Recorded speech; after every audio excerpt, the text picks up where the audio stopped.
Today I'm reviewing episode 12 of the first season of Clone Wars, Gungan General.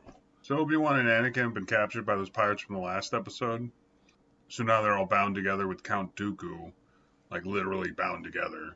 And the three of them keep trying to escape, but every time they escape, they're like captured again and thrown right back in the same cell. And while this is happening, Jar Jar Binks is being transported by a group of clones. I actually can't remember if they were trying to rescue them or what, but they end up crash landing on this planet, and that's at least partly Jar Jar's fault. And now they crash on this desert world filled with pirates and other nasty things. These geysers that shoot acid into the air, and it rains down on them at one point. After they crash land, Jar Jar and the clones have to take the trip across the desert trying to get out and stuff. And that's the plot, more or less. Basically, that's the plot. I can't really think of other major things that happened. There's a bunch of pirates doing pirate things throughout, which was fine. This was actually a really fun episode. I kept wondering why this episode just seemed so much better than previous episodes. At least outside of the Malevolent Saga and maybe a couple other things. Honestly, I think it's just that it's really a fun episode. Like, I had fun watching it. There was a lot of humor. Mostly not coming from Jar Jar, thankfully. I mean, his humor is kind of the worst. He was actually pretty good again, partly because he was hardly in it. He did have a bit. It did cut back to him and the clones a lot, and he was usually making good decisions for them, oddly enough. At one point, I was even laughing. I guess one thing made me laugh that Jar Jar did is at one point he kind of takes control of one of their battle tanks and just starts shooting the other battle tanks. And just it being Jar Jar was kind of hilarious. Because, of course, he doesn't completely know what he's doing while he's doing it.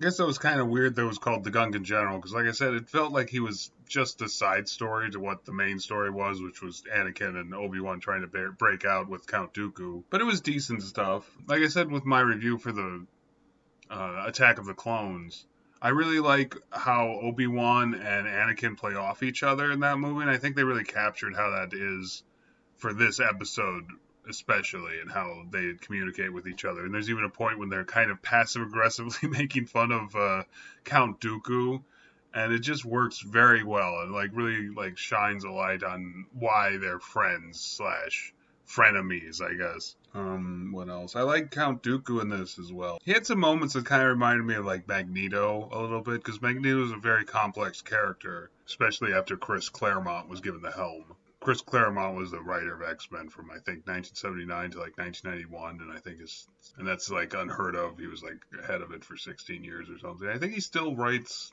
X-Men comics here and there, but he left because Marvel got really corporate. I just watched a documentary about him, so that's why I know all this stuff. I'm not okay. I am a nerd, but you know. Usually not like, oh, times, dates, here's what happened. He reminded me of Magneto throughout the episode, just a little bit, in how Magneto was a bad guy who eventually like kind of saw the error of his ways over time. But we know Count Dooku doesn't do that. Then again, I was kind of thinking like, we only see him for a little bit at the beginning of episode 3 before Anakin kills him. And that kind of gives them free reign to maybe do something like that with Dooku. That would be interesting, I think, if like he's falling out from the dark side. We haven't seen like that kind of dynamic before. Oh, I guess we have with Darth Vader right at the very end, but that's so short, Like we haven't seen him drawn out like Darth Vader when he's being drawn to the dark side in the prequels. I just think that would be interesting though, just see if Dooku becoming maybe a little bit better throughout the series, but I doubt that's going to happen. This just felt more like a one-off, typical TV show trope of like, oh, the bad guy is a good guy for this episode, but not after this, he goes back to his evil ways because that's what everyone expects of him, type of thing. But we'll see. Like I say a lot, we'll see. It's still a fairly new series to me, I mean. We're just starting out with it. I'm just starting out with it. So I'm mostly just speculating on like what I want to see versus like what is going to happen. I know mostly probably what I want. I'm just getting my hopes up for all these things like, oh, that would be a very complex storyline. Nah, it's not going to happen. I also really like the voice acting for the pirate leader. I felt he was really good, and he felt more than just a typical like I'm a bad pirate evil dude. He felt like a character that could have more depth, and they than I feel they gave him. So I kind of hope he'll show up in a future episode because they actually like the Jedi kind of left him on good terms, even though they captured him or something at the end. Spoilers, I don't know. I keep spoiling things when I do these. I'm sorry. So I don't really know how much of a spoiler it is to say like, oh, this character is alive at the end of the episode. I guess it is a spoiler saying the Jedi are good with him. They're good. They're good buddies now.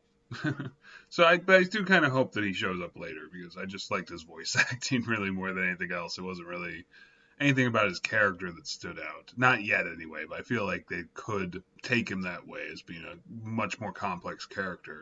And that's something I think Star Wars needs more of, especially during the prequel sagas. It's like really complex characters. I mean, Anakin himself is very complex, but that's kind of a holdover, I feel, from just the original trilogy. You know, like we know Vader has the capacity to go from the dark side to the good side. And we just see the opposite throughout the prequels, you know, even though The Phantom Menace sucks. There, I said it again. Once per review, probably. Oh, but during the prequel era, I really feel like most of the characters were very one note. I mean, that was kind of Jar Jar's problem. He has no complexities at all. I mean, that's something they're kind of correcting with, I think, with this, is like giving Jar Jar just a little bit of complexity, not like a whole lot, but enough to give his character just enough depth to make him feel a little more human, you know, because when people are one note, I mean, like no one's one note in real life. They might appear that way when you first meet them because they're shy or something, or they might just be that way because they're bored or they don't like you or something. But they're never just like, oh, that's all this is my one character trait and that's all I'm going to display for the rest of my life.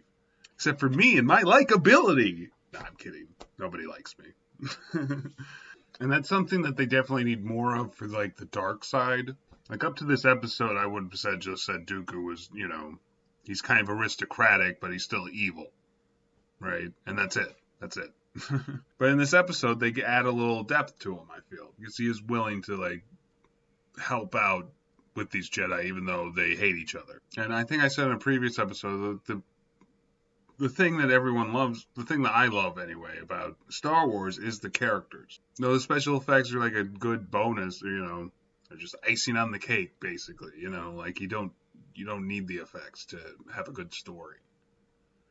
And that's what it is too, you know, it's just good stories. If you can make a good character and have them be believable, I mean, they basically write the story for you because you know what they would do in any situation.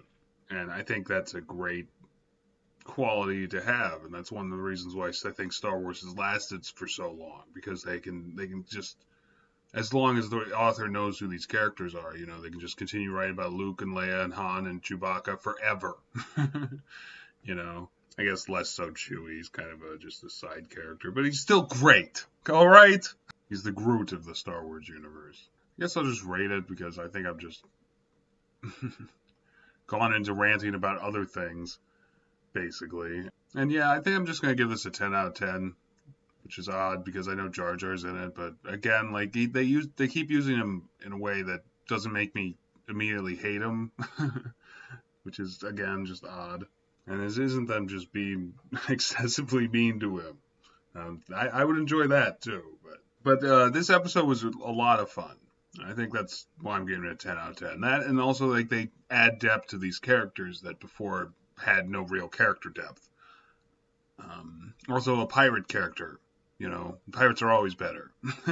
Pirates always make things better. That's not true.